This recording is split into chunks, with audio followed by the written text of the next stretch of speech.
Sena, come senta ni cergola.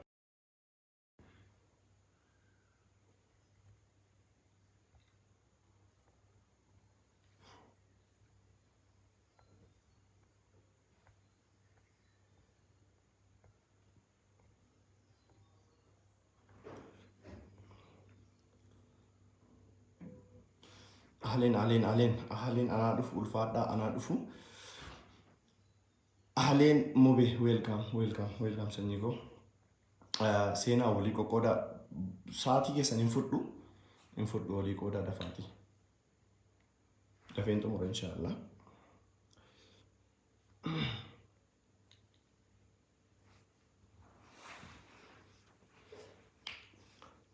Nama baay'een barbaada. Daqiiquma muraasa gidduutti waa'ee ittiin fufa inshallah. Wa alaikum assalam wa rahmatullah. Garuu daqiiquma muraasa gidduutti ni yaada koo sinii xumura waan ta'eef musteekoo welcome habiibii koo. Dafeen xumura inshallah. Share naa godha nama baay'een barbaada waan ta'eef share naa godhaati nama naa fida. Galatooma ulfaadha. Warri seentan kun naa ulfaadha. Kabajamaa galatooma. Warri seentan kun amman dubbii kee jalqabutti waan komentii kana jala isiniif kaa'e dubbisaa. Komentii jala waan isinii kaa'e kan dubbisaa ammasitti inshallah. Warri share gootan ulfaadha. Galatooma. Nama baay'ee barbaada. Sa'aatii muraasattiin xumura rabbi jedhee gabaabsi. Daqiiqota muraasa gidduutiin xumuree baasii yeroo keessan isin jalaan fudhu. Warri seentan ulfaadha. Galatooma. Share godha. Hayyee jalqabna maaliif nuti nama dhufe kana kabajuu qabna. Tarii inni kaan nama dhufutti nama dhufe kabajna inshallah. Assalamu alaikum warahmatullahi wabarakatuh. Hundumti keessan ana dhufu baganaa dhuftanii isin simadheen jira hunduma keessanii dhimma irratti dhufe gaa. Irra keessa beekan kaa'uu dhiise jalatti nagartu bal'inaan hunduma keessaniifuu nan kaasa dhimmicha dhimma kan irratti mari'achaa jiraniif ijoolleen hiriyoonni kiyya gareen kiyya kanaafuu isinis irratti isin hirmaachifne waan gabaabaa qofa dubbannee irraa baana inshallah rabbi jedhee rabbi nu gargaare rabbi nu gargaaru asirratti ofuma dubbachuu qofa osoo hin taane namallee nan seensisa nama fedhii qabu jecha seensee yaada nan fudhadha inshallah rakkoon qabu kanaafuu mee namni kuma tokko haa guunnu sheerii godhaa yoo dandeessan namni isinii mijatu waan kana share gootanii booda timeline keessan jala barreessuu dandeessu yoo isinii ta'uu dide amma sheerii godhaa maaliif hiriyoonni keessan dhufanii akka daawwatanii fedha waan ta'eef tarii namni waan jennu kanarratti waa hirmaataa laata waan jedhu yaada waan hin qabuuf jechaadha sheerii yoo gootan natti tolaa yaada jedhu isinii kaasuufanii gara deebi'ee warri salaamataa jechaa jirtanii wa alaikum assalam wa rahmatullahi wa barakatuh. Galatooma ulfaadhaa.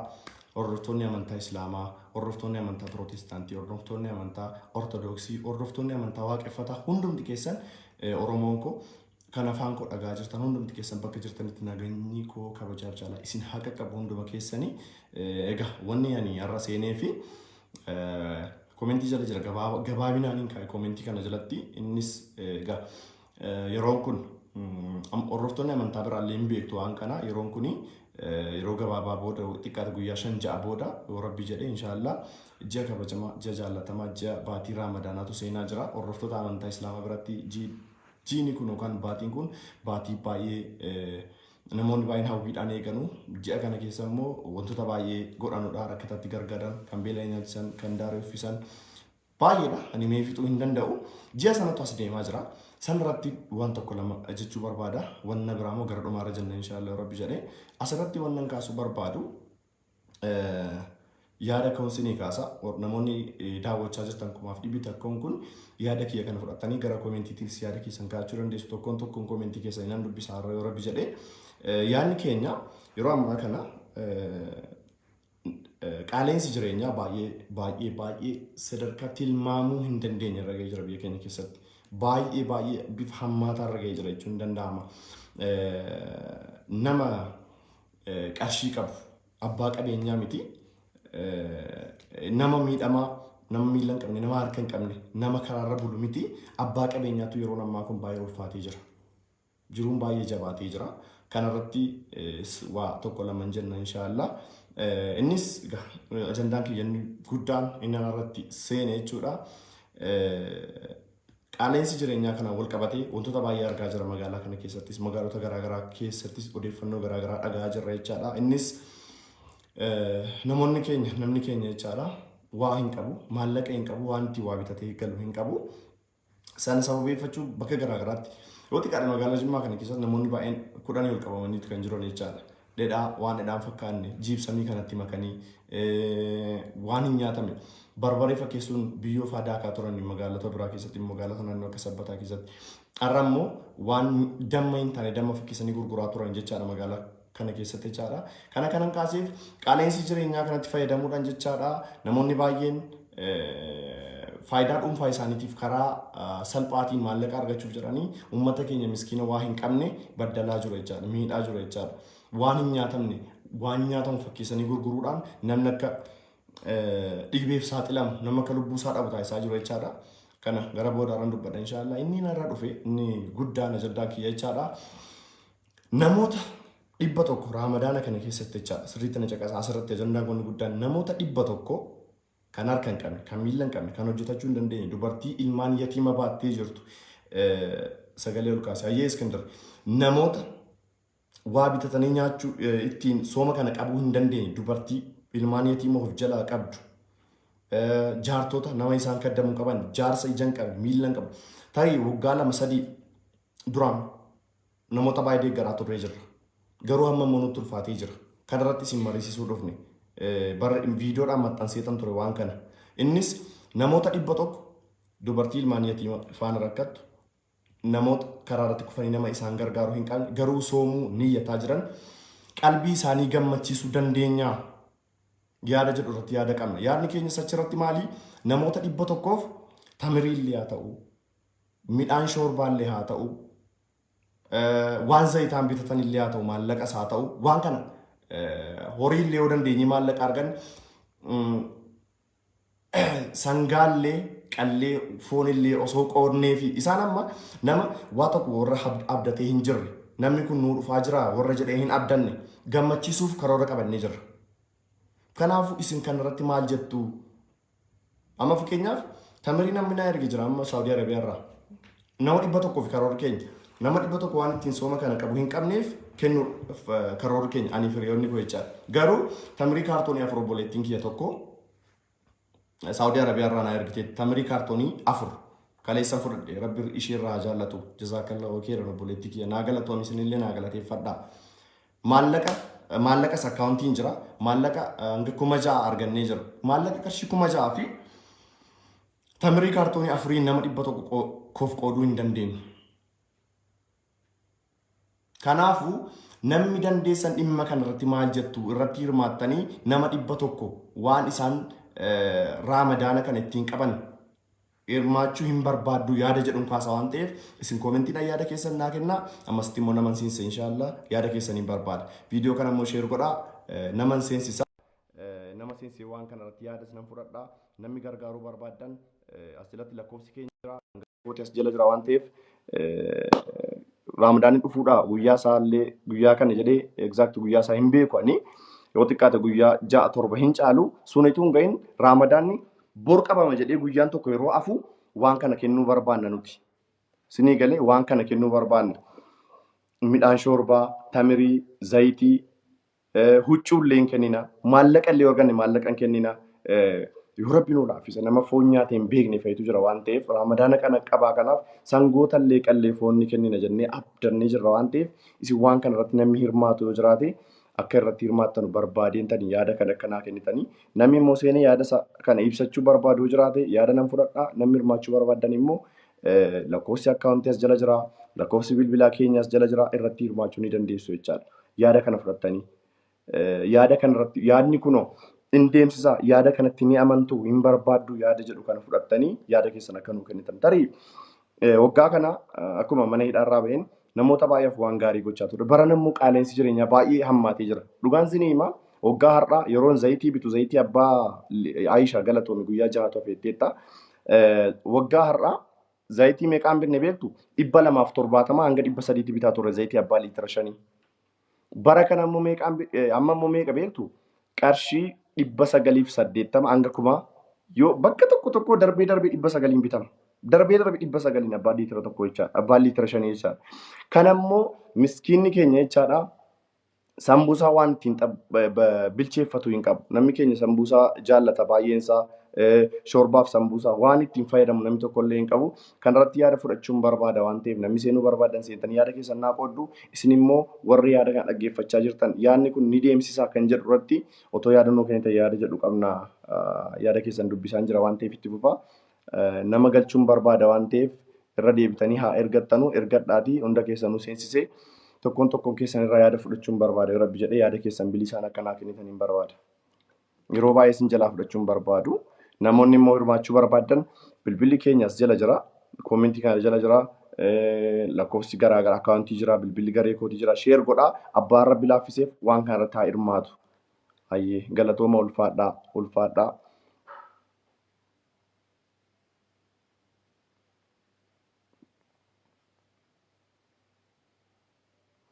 Nama ni galchina yaada fudhannee waan namni jedhu yaada keessan ibsattu wanti kun ni adeemsisa yoo ta'e itti adeemna jechaa nuti itti jirra.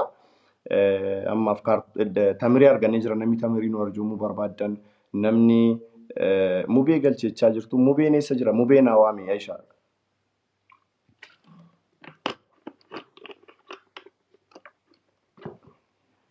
Tole inshallah. Kaalid ulfaadhu. Warri ergattanii sinii ergee na seenuu hin dandeenye na of kolchaa. Okay, mubeen dhufee jira. Waan kana maaloo yoo ofiillee deeggaruu hin dandeenye ergaa kana sheer naa godhaati. Tarii namni biraa waan kana irratti hirmaatee miskiina 100 nuti nyaachisuu barbaanna miskiina 100 akka isaan ittiin waan raamadaana qabaa kana fudhatanii wallaahi warabbal kaaba maqaa rabbiitiin sinii kakadhaa. Guyyaatti bilbila 3 4 5 naa bilbila maal abdii koo waan raamadaana bara darbe waan gochaa turre waan raamadaana qabaa kana hin qabnu adaraa jedhu baay'een isaanii namoonni illee waggaa darbe gargaaraa turre. Kanaafuu yoo xiqqaate daakuullee daaksisnee kiiloo 10 kennuufii qabna. Midhaan shoorbaallee kennuufii qabna waan ta'eef maaloo kanarratti osoo nu gargaartan yaada jedhu kaasuu barbaadeetanii warra reef dhuftan waan kana isinii kaasuu barbaadeeni. Neetworkiinis xiqqoon rakkisuu jira. Naa erguu hin dandeenye. Wayyee leencoo. Warri ergattan seensisuuf yaalaan jira rakkoo neetworkii haa ta'u hin beeku. Hayyee. Eshi Abdallaa Yuusuf si ergee jira. Hayyee galatoomaa yaada keessan dubbisaan jira. Tarii namni biraallee akka deeggaruuf koomentii kana jalaa argachuu dandeessu infoormeeshinii guutuu lakkoofsi bilbilaa jira.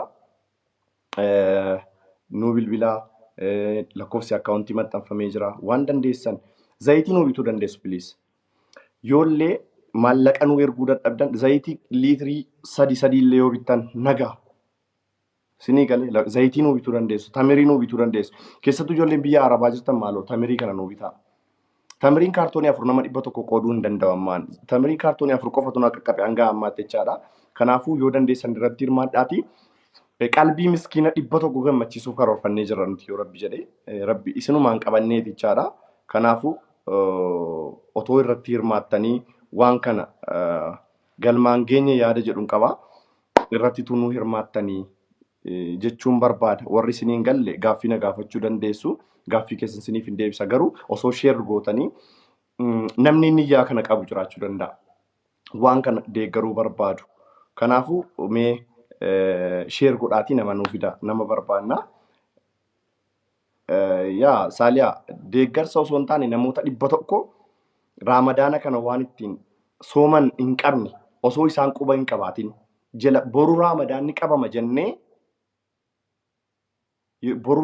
qabama jennee tamiriis haa ta'u midhaan shoorbaas haa ta'u zayitiis haa ta'u horii qallee foonis haa ta'u daakuus haa ta'u geessinii qalbii isaanii gammachiisuudha karoorri keenya. Sinii galee irra deebiin sinii hima warri siniin gallee jechaadha. Nan seensis jedheen baay'ee irra deddeebi'ee yaalaa jira Mubaarik. Namoota baay'ee keessan rakkoo neetworkii koo haa ta'u hin barree waan mudate sheer godhaati namni biraa yaada kana boodallee haa dhaggeeffatu boodallee dhaggeeffatee irratti haa hirmaatu. Kanadha. nama galchuun naa mijataa hin jiru neetwoorkii maal akka ta'e hin beeku. Mee koomentii jalatti yaada keessan naa ka'aatii. Yoo yaadni kun hin deemsisa ta'e irratti hirmaannee nama haa gargaaru yaada jedhu qaba. Warri ergattan asirraa koomentii dubbisaan jira. Warri ergattan kaameeraa keessan banaatii qophaa kaameeraa keessan banaatii sirreessaa sanaaf naa seensisuu diddeen rakkisaa jira waan ta'eef jechuudha. Bilbilli keessa ta'uu danda'a mee bilbila kiyya rooteetiin godha. Bilbila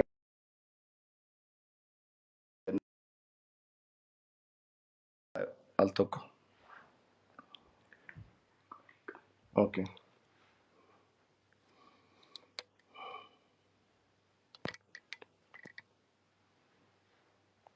Mee amma tarii rakkisuu danda'a ammasii mee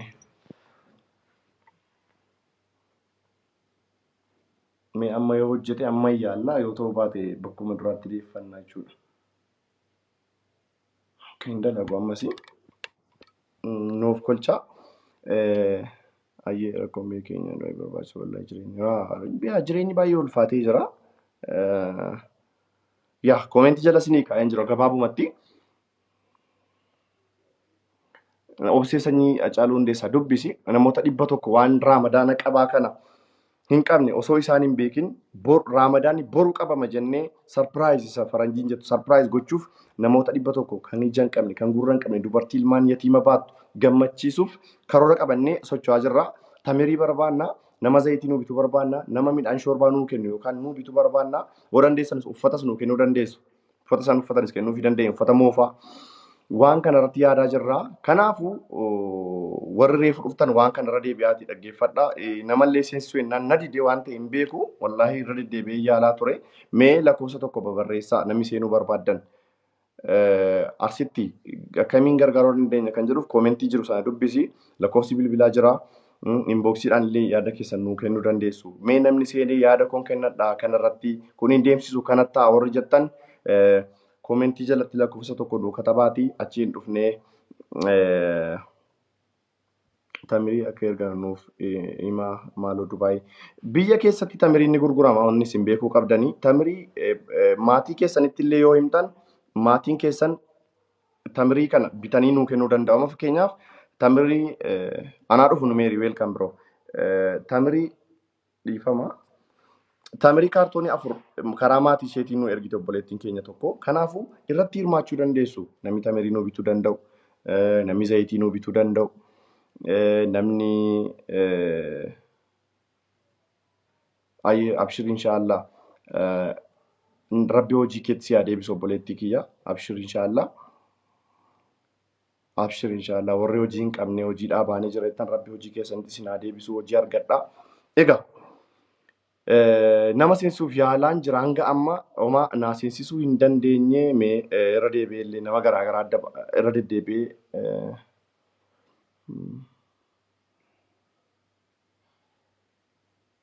Ayyee galatoomi koomentii kee dubbiseen jira faamii galatoomi yaada sirriidha kanatti kaastee. Oromoo Farista akkamiin sirraa fudhamuutii koo na didee neetwoorkiitu na seensisuu didee. Ani seensisuuf baay'ee yaalaan jira garuu na seensisuu hin dandeenye. Nama seensisee hin beeku ani.